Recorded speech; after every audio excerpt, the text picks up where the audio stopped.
mga kapuso, welcome sa video ito. Ang video ito, pakita ko sa inyo kung paano mag-alaga ng kamunggay o magtanong na tinatawag dito sa amin ng kamunggay o sa Tagalog na malunggay. Simple lang mga kapuso ang pag-alaga ng malunggay. Unang-una, sa pagtatanim ng malunggay, pwede yung liso, yung buto niya, yung buto. Oras nga tumutubo na ang malunggay mga kapuso. Kapag magparami ito, pwede itong itatanim. Tutulin lang to at itatanim mga kapuso.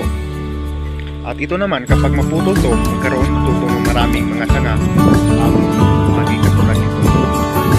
Simple lang ang pagkatami ng malunggay. Dito sa amin, dalawang klase ng malunggay ang tinatanim ko. Mayroong puti at ito may pagka medyo red yung ano niya. Ito ang variety na to, galing ko sa San Carlos P. Garcia Bohol. Nung pumunta ako, nagpagkasyon ako, nagdala ako ng buto, yung liso niya, at ngayon na ang resulta mga kapuso, yung malunggay ko. Puntahan natin yung isa pa.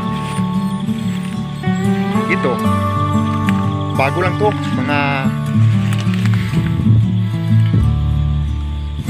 isang taon mga kapuso.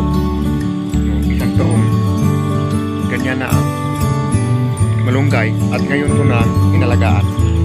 At dapat kailangang malinis sa ilalim at magdilig ng tubig. Depende sa pagdidilig sa uri ng panahon mga kapuso. Ito yung